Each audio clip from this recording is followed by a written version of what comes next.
Binayo ng malakas na ulan, hangin at daluyong ang probinsya na bumabangon pa lamang sa gupit ng bagyong Christine at ngayon. Libo-libo ang Balik Evacuation Center. Nawalan din ng kuryente ang ilang lugar at apektado ang cellphone signal sa iba. At mula sa bayan ng Santa Ana, nakatutok live si Jasmine Gabriel Galvan ng GV Regional TV. Jasmine. Mel, Emil, Vicky, sa mga oras nga na ito ay ramdam pa rin ang epekto ni Bagyong Marce dito nga sa probinsya ng Cagayan. Sa mga sandali ito, Vicky, Mel, Emil, ay mas lalo pang lumalakas yung buhos ng ulan, ganun din yung napakalakas na hangin dito mismo sa bayan ng Santa Ana. Ganito kalakas ang hangin naranasan sa bayan ng Gonzaga, Cagayan, dala ng Bagyong Marce kaninang hapon. Malalakas at matataas pang alon sa baybayin. May mga natumba na rin punong kahoy, habang ang ilang poste ng kuryente nakatagilid at lumaylay na sa kalsada ang mga kable.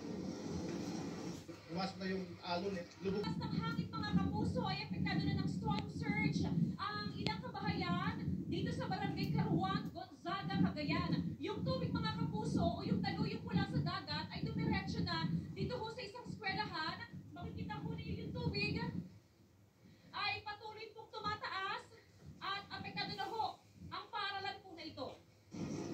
Pinasok na ng daluyong ang mga bahay at paaralan na malapit sa dalampasigan. Galing sa dagat to, ma'am. Inabot na ho yung bahay. Oo, ma'am. Ano yun? Talaga malaki naman ang alon, ma'am. Ba't hindi pa ho kayo lumika? Nakasanayan na dito, ma'am.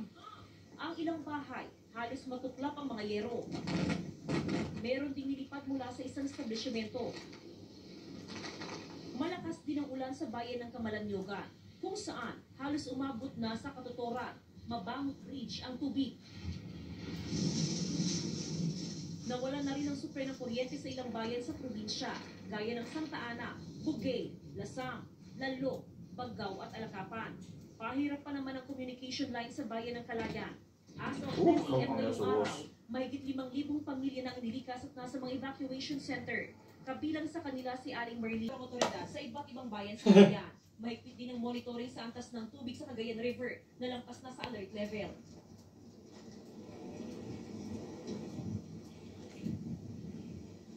Vicky, sa mga order ng Santa Ana at border ng Gonzaga ay meron ng mga na-stranded na mga sasakyan dahil hindi na sila makapasok pa sa bayan ng Santa Ana dahil nga meron ng mga punong kahoy, mga kable ng kuryente at may mga yero ng humambalang sa kalsada kaya medyo pahirapan na talaga yung pagdaan ng mga sasakyan. Samantala, Vicky, sa ngayon ay mas nadagdagan pa yung bilang ng mga bayan na walang supply ng kuryente at as of 6 PM ay umabot na sa mahigit 6,000 families ang nasa mga evacuation center sa iba't ibang mga bayan.